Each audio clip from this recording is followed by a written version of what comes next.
As soon as I gave birth to a baby boy, he was instantly put in the incubator. So I invited my whole family.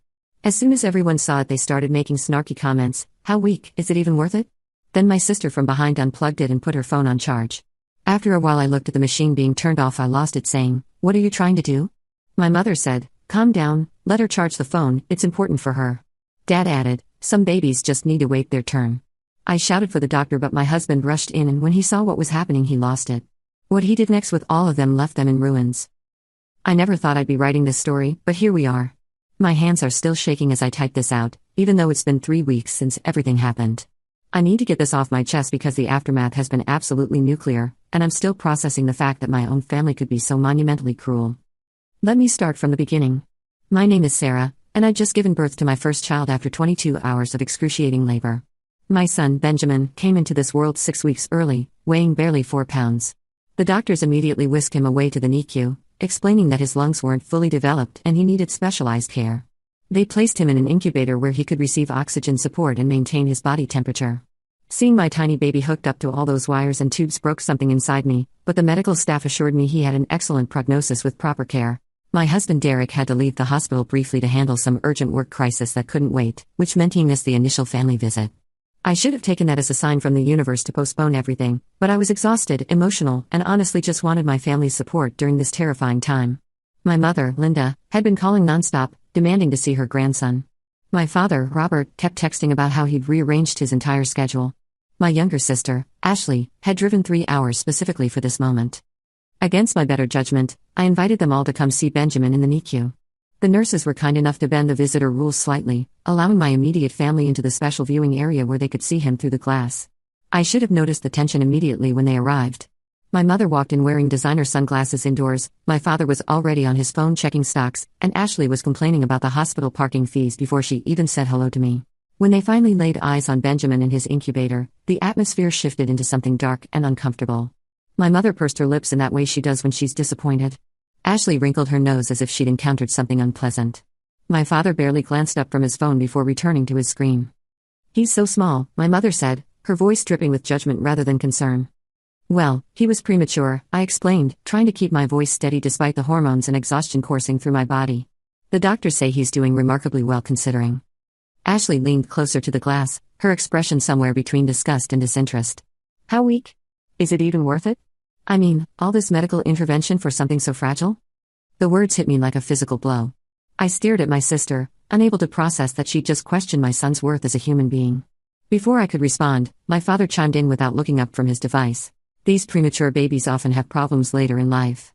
Health issues, developmental delays. You sure you want to deal with all that?" My mother nodded in agreement. "Your father has a point, Sarah. Sometimes nature has a way of handling these situations, and we shouldn't interfere too much. Back in my day, babies either made it or they didn't. All this modern medicine just prolongs the inevitable sometimes."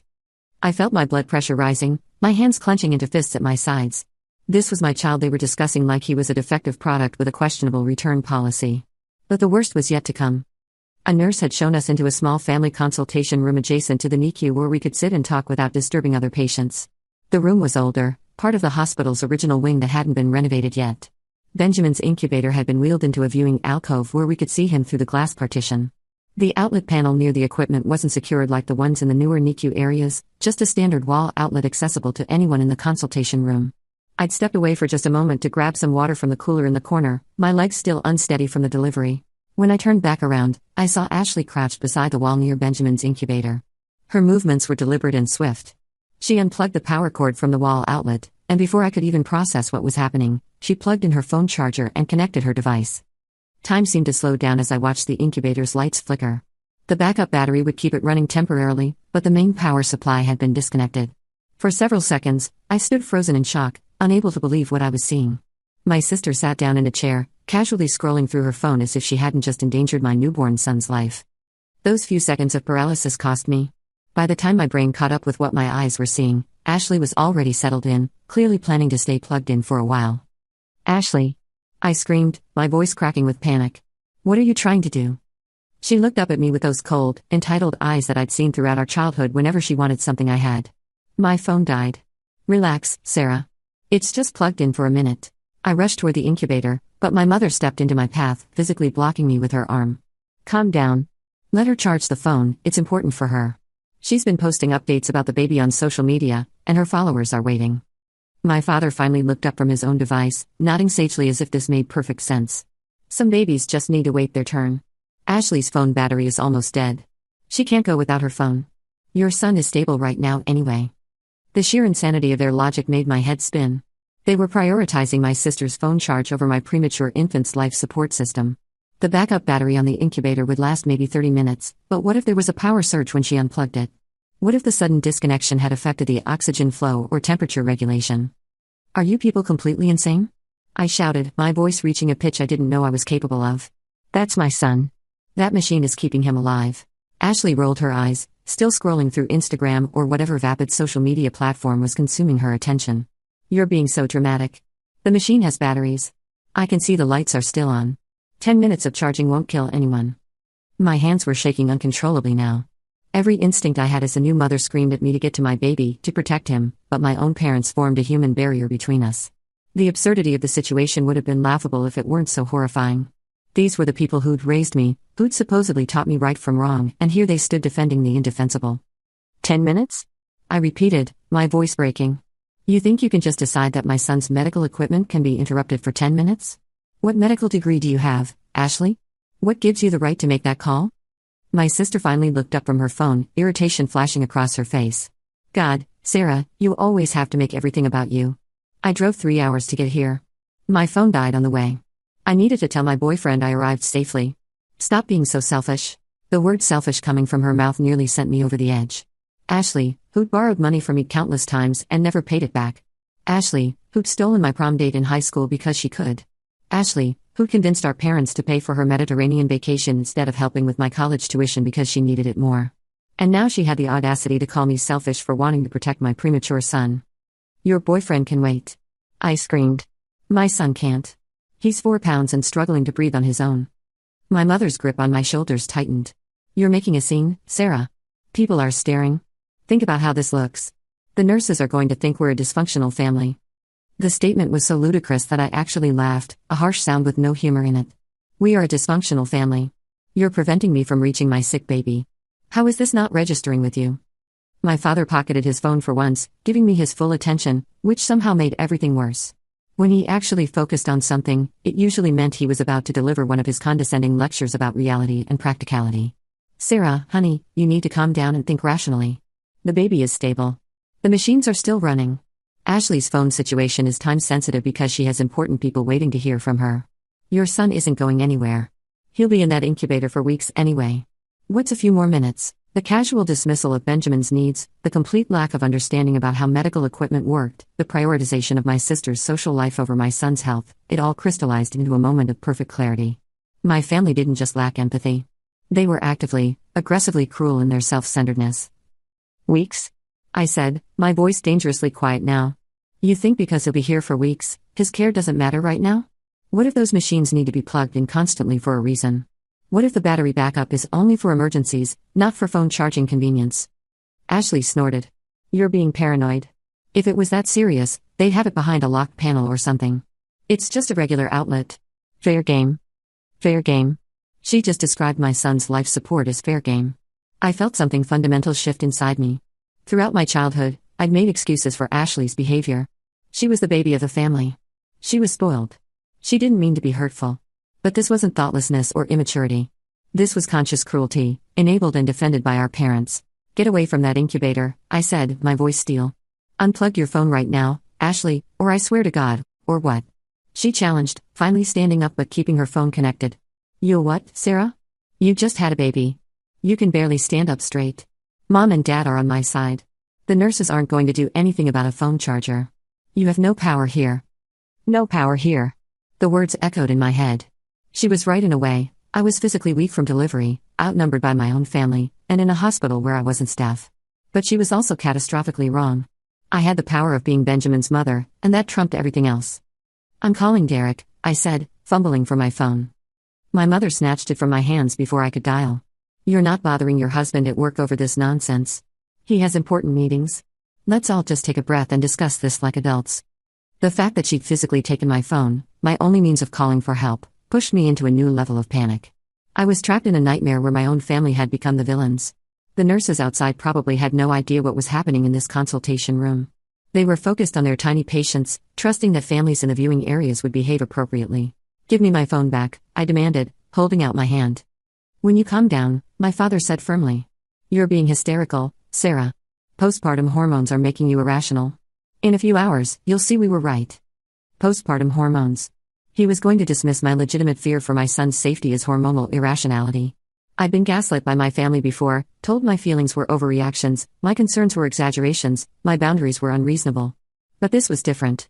This wasn't about hurt feelings or family dynamics. This was about my child's life. I tried a different approach, forcing my voice to sound calmer. "Please. I'm begging you. Just unplug Ashley's phone and let me check on Benjamin. That's all I want. 5 minutes to make sure he's okay." Ashley examined her phone screen. "I'm only at 37%. I need at least 50 to feel comfortable. Just a few more minutes, Sarah. Stop being so dramatic." Dramatic. Hysterical. Paranoid. Selfish. Every word they'd used to describe me in the last 10 minutes was designed to make me doubt myself, to make me feel like I was the problem. But I could see Benjamin's incubator from where I stood. I could see the monitoring equipment, the delicate tubes, the fragile life being sustained by technology. There was nothing dramatic about wanting that technology to function properly. "Mom, please," I tried, appealing to whatever maternal instinct she might still possess. "That's your grandson. Don't you care about him at all?" Her face hardened. "Of course I care. That's why I'm trying to prevent you from alienating your sister over nothing. Family unity is important, Sarah.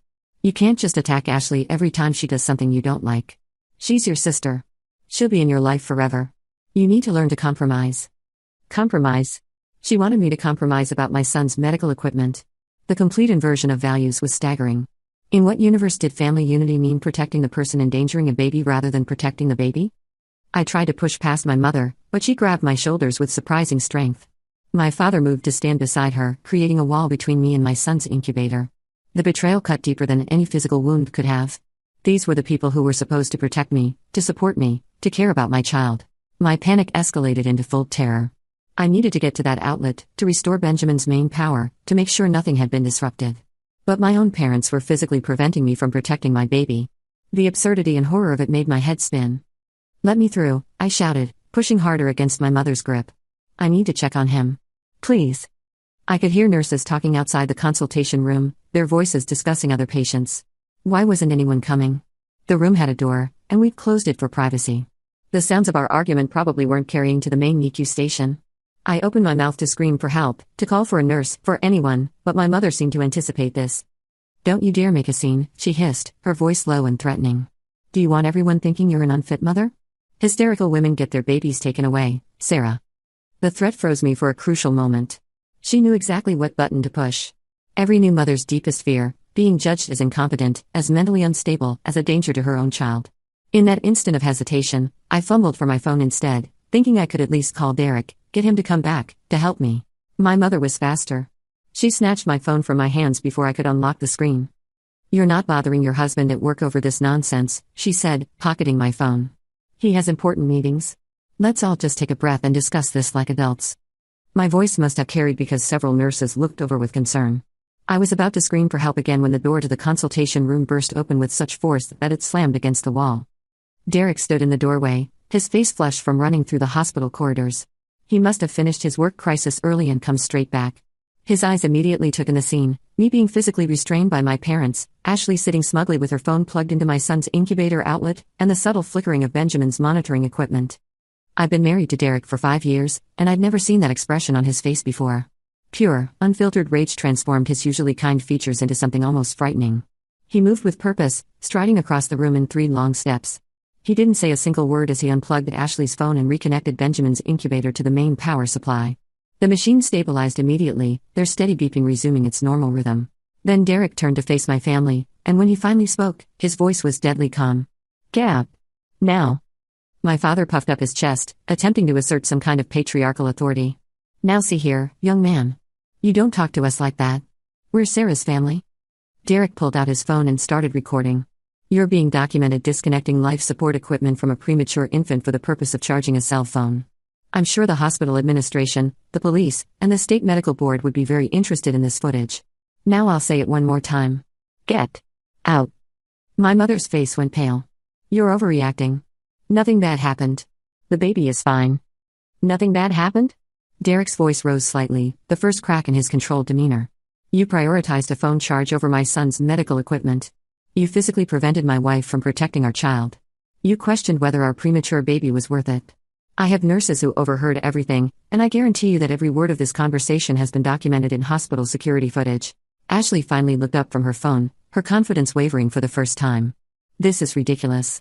You can't prove anything. Derek's smile was cold and calculated. Actually, I can. I'm an attorney specializing in medical malpractice and patient rights. I know exactly how hospitals document incidents involving endangered patients.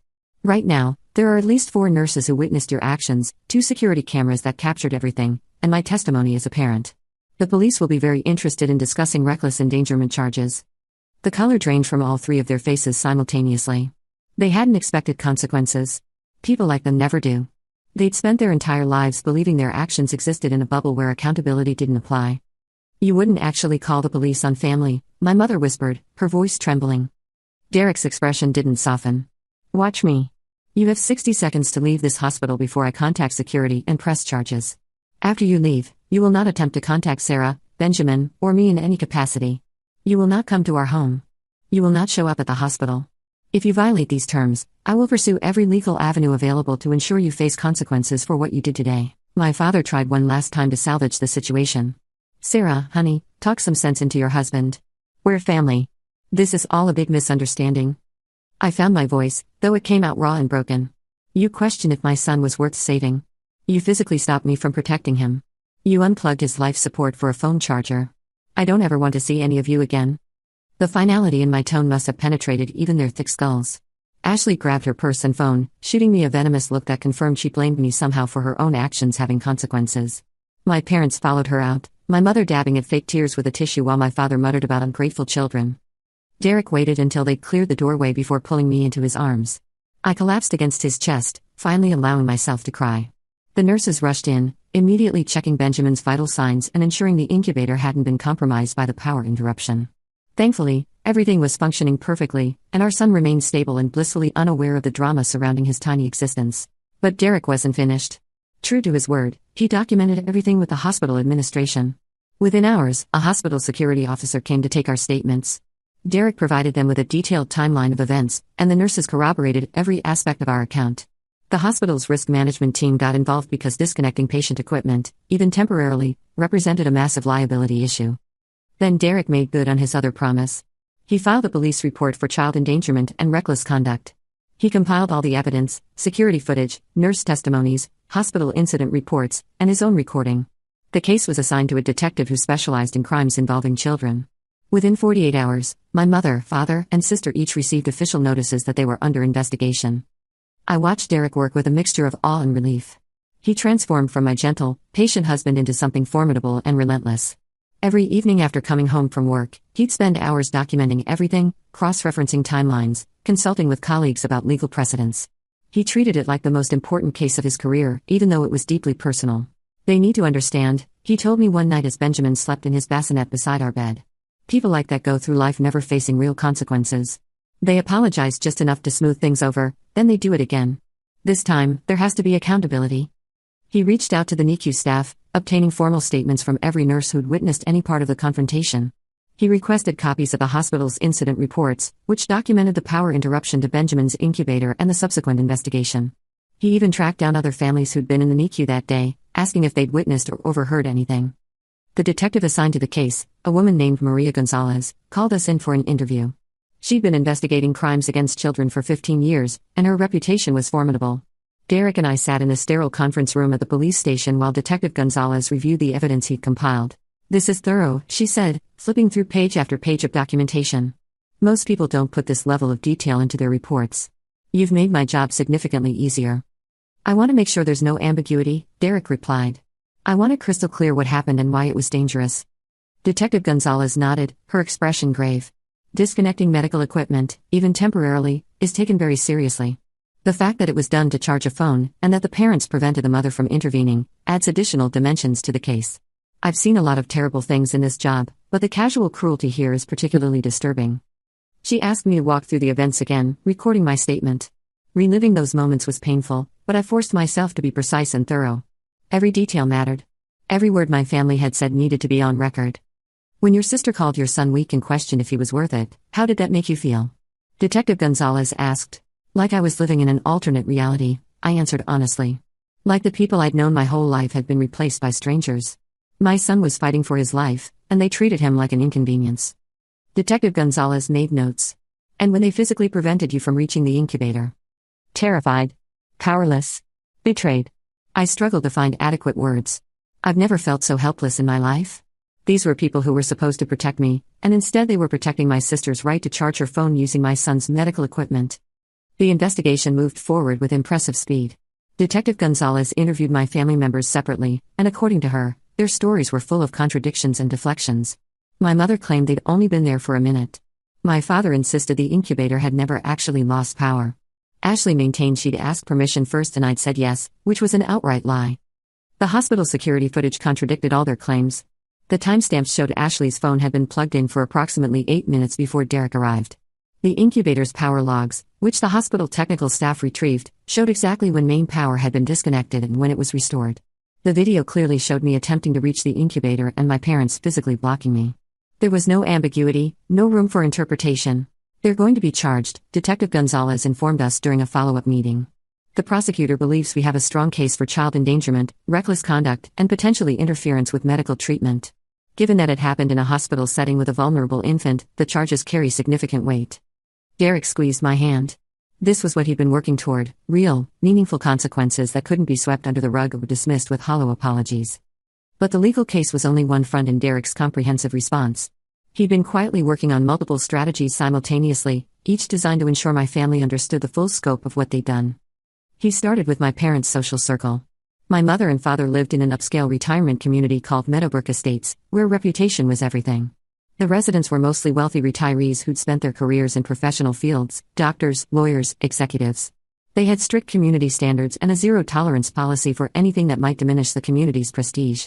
Derek drafted a letter to the Meadowbrook Estates Homeowners Association Board, carefully worded to be factual rather than inflammatory. He explained that residents Robert and Linda Morrison were under criminal investigation for child endangerment involving their premature grandson. He included the case number, the detective's contact information, and offered to provide supporting documentation if requested. The response was swift and devastating. The HOA board president called an emergency meeting. While they couldn't legally force my parents to move, they could make their lives extremely uncomfortable. Over the following weeks, social invitations dried up. My mother's weekly bridge games suddenly had no openings. My father was quietly asked to step down from the community finance committee. People who'd been friendly for years suddenly had urgent errands whenever my parents approached.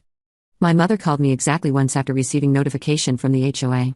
I didn't answer, but she left a voicemail that I listened to on speaker with Derek beside me. "Sarah, this has gone too far." Her voice trembled with what sounded like genuine distress. "Your father and I are being treated like criminals in our own community. People we've known for years are avoiding us. The Hendersons uninvited us from their anniversary party. This is humiliating. You need to tell Derek to stop this vindictive campaign. We're your parents. Doesn't that mean anything to you?" I deleted the voicemail without responding. She still didn't grasp what they'd actually done wrong. Her concern was about social embarrassment, not about endangering Benjamin. She saw Derek's actions as vindictive rather than justified. There was no acknowledgement, no real remorse, just wounded pride and deflected blame. Derek's attention then turned to Ashley, and this was where his strategy became particularly calculated. My sister's entire identity was wrapped up in her career and her social media presence. She worked as a pharmaceutical sales representative, a job that required her to be licensed by the state and maintain a clean professional record.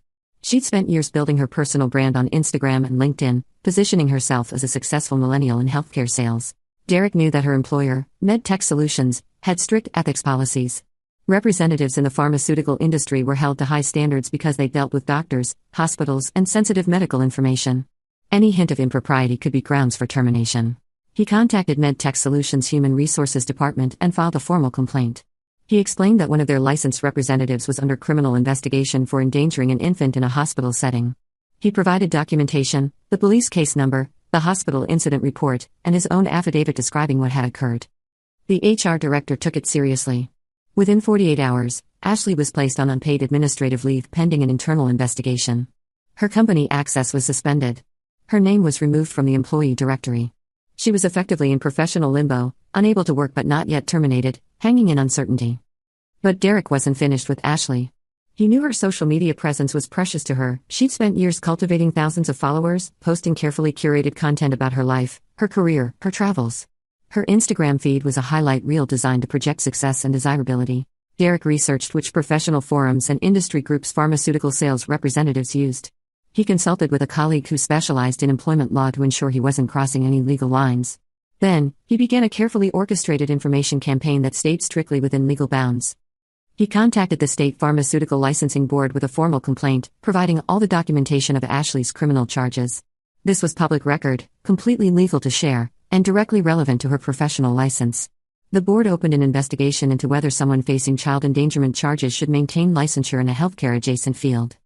He also ensured that the information about Ashley's case became part of the public record by attending the preliminary hearings and ensuring local crime reporters were aware of the unusual nature of the case. Several regional news outlets picked up the story, not because Derek fed it to them, but because pharmaceutical representative charged with unplugging baby's incubator for phone charge was genuinely newsworthy. Within weeks, Ashley's professional reputation was damaged beyond repair. Her LinkedIn profile became a liability. Potential employers who Googled her name found the news articles. The pharmaceutical sales industry is surprisingly small and tight-knit, and word spread through professional networks organically. The legal consequences were just the beginning of what Derek orchestrated. He's meticulous when he wants to be, and he decided that simply banning my family from our lives wasn't sufficient punishment for what they'd done. He wanted them to understand the full weight of their actions. Derek sent detailed letters to my parents' homeowners association, explaining that they were under investigation for child endangerment. The HOA board members were horrified, and suddenly my parents found themselves socially ostracized in their upscale retirement community. Their weekly golf games dried up. Their bridge club invitations stopped coming. Their carefully cultivated image as respectable citizens crumbled overnight. For Ashley, Derek's revenge was particularly surgical. He discovered through his professional network that she worked in pharmaceutical sales, a job requiring state licensing and background checks. He ensured that her employer received notice of the ongoing criminal investigation. Her company immediately placed her on unpaid administrative leave pending the investigation's outcome. Her income vanished, her professional reputation was shredded, and her social media presence, which she valued so highly, became a liability as news of the incident spread through her network. Derek also contacted every family member on my side, presenting them with the facts of what happened. He didn't embellish or exaggerate.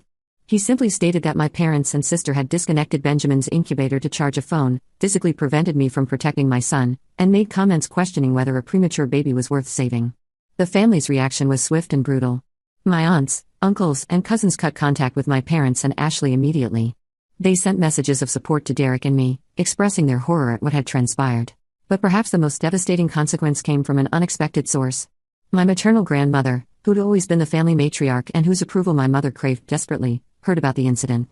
At 87 years old, Grandma Helen had survived the Depression, raised 6 children, and had no patience for cruelty or stupidity. She called my mother and delivered an ultimatum that I later heard about through my cousin. "You endangered your grandson for a phone charger," Grandma Helen had said, her voice cold with disgust. "I'm removing you from my will. I'm removing Ashley too.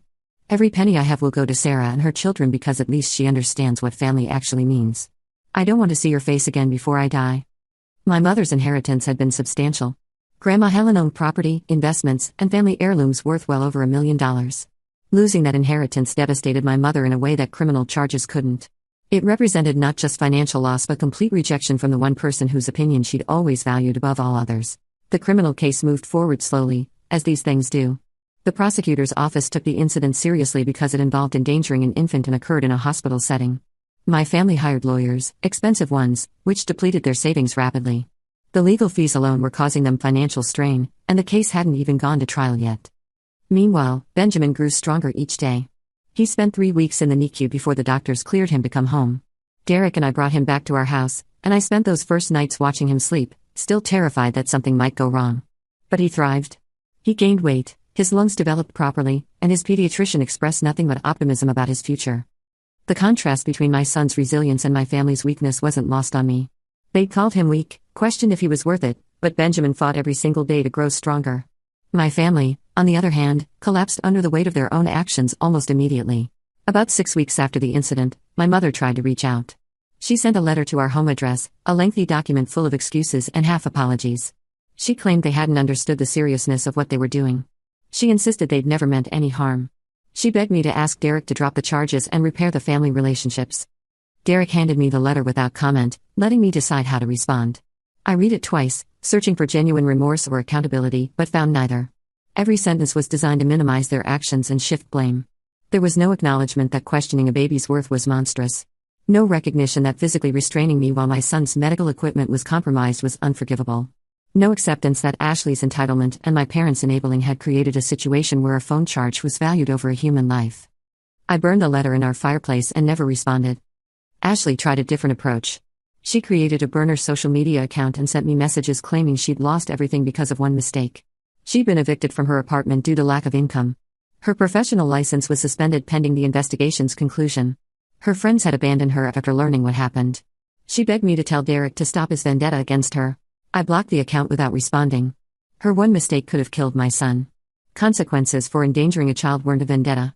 They were justice. My father never reached out at all, which somehow felt appropriate. He'd always been emotionally distant, more concerned with his portfolio than his family. The loss of his social standing and potential criminal record bothered him, I'm sure, but not enough to offer a genuine apology. The preliminary hearing happened about 3 months after the incident. Derek attended, professionally dressed and carrying a briefcase full of documented evidence. I stayed home with Benjamin, unwilling to expose my son to any potential confrontation with my family. Derek called me afterward, his voice satisfied in a way I'd rarely heard. They took a plea deal, he said. The prosecutor offered reduced charges in exchange for guilty pleas, mandatory counseling, and 5 years of supervised probation. They took it rather than risk trial. They'll have criminal records, but they avoid jail time.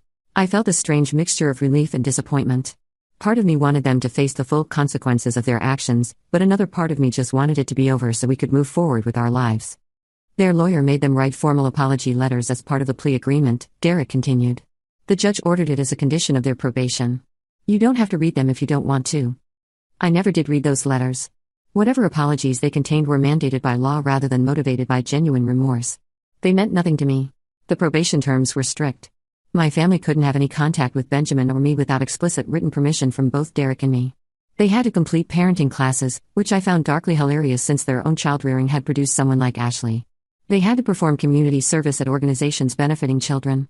Every month, they had to submit to check-ins with their probation officer and provide proof of employment or financial stability. Grandma Helen never wavered in her decision. Over the next several weeks, she worked with her attorney to restructure her entire estate. She hired one of the best estate planning lawyers in the state, someone who specialized in creating ironclad wills that could withstand legal challenges. She rewrote her will with multiple safeguards, ensuring my mother and Ashley couldn't contest it after her death. She sent me a copy with a note, "Your son is a fighter. You're a good mother. I'm proud of you." That note meant more to me than any inheritance ever could. Benjamin is 6 months old now. He's meeting all his developmental milestones early. His laugh is the most beautiful sound I've ever heard. He's strong, healthy, and loved beyond measure. Sometimes I look at him and think about how my own family questioned if he was worth saving, and it fills me with a rage that hasn't diminished with time. Derek and I have built our own family, one based on love and protection rather than judgment and cruelty. We've surrounded Benjamin with friends who became family, people who showed up with meals and encouragement and genuine care. My cousin Rachel visits regularly, and she's become more of a sister to me than Ashley ever was. Several of Derek's siblings have embraced us completely, making sure Benjamin knows he has aunts and uncles who adore him. I've processed a lot of my feelings through therapy. My therapist helped me understand that my family's actions revealed something that had always been there but that I'd been conditioned to ignore. They were fundamentally selfish people incapable of putting anyone's needs above their own. The Incubator incident wasn't an aberration. It was the purest expression of who they'd always been. Derek never apologized for the severity of his response, and I never asked him to. He protected our son when my own parents refused to. He held people accountable when they endangered a helpless infant. He made sure there were consequences for actions that could have resulted in tragedy. In my eyes, he did exactly what a father and husband should do. My family's lives remain in ruins of their own making. My mother and father sold their house in the retirement community, unable to endure the social exile any longer. They moved to a different state where no one knows their history. Ashley still hasn't found employment in her field, and her social media presence never recovered. The internet has a long memory, and someone had posted about the incident in a pharmaceutical sales forum, ensuring her professional reputation preceded her everywhere she applied. I sometimes wonder if they've learned anything from what happened. Do they understand that their actions were monstrous? Do they recognize that their values were so skewed that they considered a phone charge more important than a baby's life? Do they feel genuine remorse or only regret that they faced consequences? I'll probably never know the answers to those questions, and I've made peace with that uncertainty.